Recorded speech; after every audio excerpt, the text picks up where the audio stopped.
پاکستان نے بڑی واضح طور پر اپنی پوزیشن کلیئر کر لی ہے کہ انڈیا کے ساتھ آپ بے شک تعلقات اچھے رکھیں، لیکن انڈیا کو بھی یہ واضح کر دیا ہے کہ آپ کی جو پراکسی وارز ہیں اور جو پیسے دے کر ٹی ٹی پی کو پیسے دے کر آپ ٹی ٹی اے کو بھی اپنے ساتھ رکھ رہے ہیں، اور اب آپ ان کو بھی اشارے کر رہے ہیں کہ آپ ہم سے پیسے لے لیں، پیسوں کا کوئی ایشو نہیں ہے، ہاں بس ہمیں ڈی اسٹیبلٹی چاہیے پاکستان کے اندر. تو وہ خواب پاکستان کی جو افواج ہیں، سیکورٹی فورسز ہیں، وہ آپ کے خواب ہی پورے ہوتے کبھی بھی نہیں ہونے دیں گے.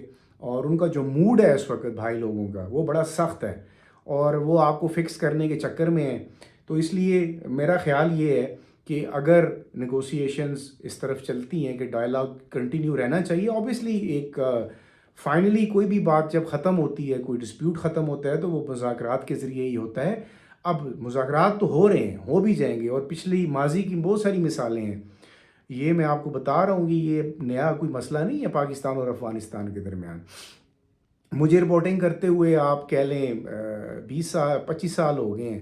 ٹھیک ہے، ان 25 سالوں میں جو جب سے میں نے یہ خبریں فائل کرنا شروع کی تھیں افغانستان سے ریلیٹڈ، تو اس خبر میں اور آج کی خبر میں کوئی فرق نہیں ہے. اس وقت بھی پاکستان کا یہی مطالبہ تھا کہ جی وہاں سینکچریز ہیں، نام بدل گئے ہیں.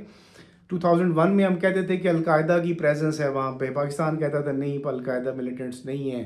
پھر اب اس کا نام بدل گیا، آئیسس ہو گیا. تو باقی جو اس وقت دیگر گروپس تھے جو پاکستان کے اوپر آ کر اٹیکس کرتے تھے طالبان کی، جو صرف اس وقت ایک ہی طالبان تھا. یہ بعد میں بندر بانٹ ہوئی ہے کہ تم پاکستان والا پارٹ لے لو اور ہم افغانستان والا پارٹ لے لیتے ہیں، تو آپس میں مل کے کام چلاتے ہیں.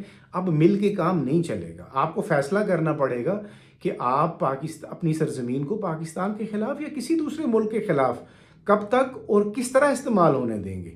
جس طرح بھی آپ کو آج دوسری دفعہ کرارا جواب ملا ہے، پاکستان نے جو سٹرائکس کی ہیں اندر جا کے گھس کے آپ کو مارا ہے، اس کے بعد آپ کو یہ بات باور کر لینی چاہیے کہ آپ جن کے ہاتھوں میں کھیل رہے ہیں، جن کی گود میں آپ بیٹھنے کا سوچ رہے ہیں، وہ آپ کے ساتھ لمبا عرصہ نہیں چلیں گے. اور آپ کو ڈیفینیٹلی آپ کو یہ جواب دینا پڑے گا کہ پاکستان کی ہزاروں کی تعداد میں نہتے عوام اور سیکورٹی فورسز نے جنہوں نے اپنی قربانیاں پیش کی ہیں، ان کے خون کا حساب آخر کس سے مانگا جائے گا؟ یہ اس طرح رائے گا نہیں جائے گا، اور انشاءاللہ آپ کو پتہ جائے گا. تو اس لیے میں سمجھتا ہوں کہ مذاکرات اچھی بات ہے، لیکن افغانستان کو یہ بات ضرور سمجھ لینی چاہیے کہ اب سنجیدہ مذاکرات نمبر 1، اور پھر ان مذاکرات کا جو آؤٹ کم ہے اس کے اوپر سنجیدگی کا جو ہے نا مظاہرہ آپ کو کرنا پڑے گا. ورنہ اب وہ سچویشن پہلے والی نہیں ہے.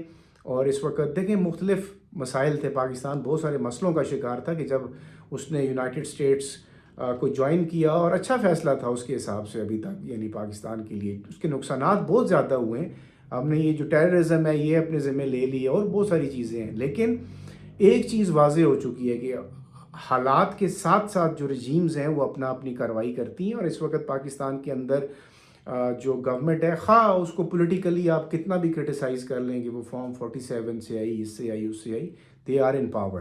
ٹھیک ہے، اور وہ اچھا ڈیلیور کر رہے ہیں. اور ساتھ ہی ساتھ جو ہمیشہ سے ایک مسئلہ رہتا ہے کہ جی اسٹیبلشمنٹ اور گورنمنٹ جو ہے وہ ساتھ نہیں چلتے، تو میرے خیال سے اس دفعہ یہ مسئلہ بھی حل ہو گیا، کیونکہ ماضی میں ہم نے بہت سارے تلخ تجربات کیے اور ان کا بڑا نقصان اٹھایا. تو یہ دونوں اطراف میں ریئلائزیشن ہو چکی ہوئی ہے.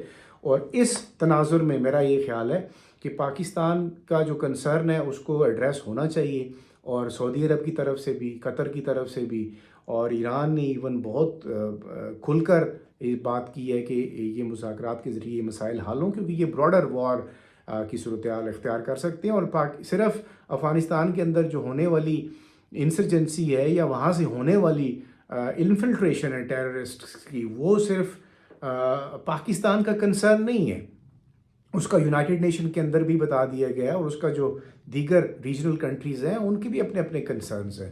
تو خواہ اس میں رشین سٹیٹس ہوں یا اس میں پھر پاکستان اور ایران اور دیگر ممالک ہیں، ان کے سٹیکس ہیں.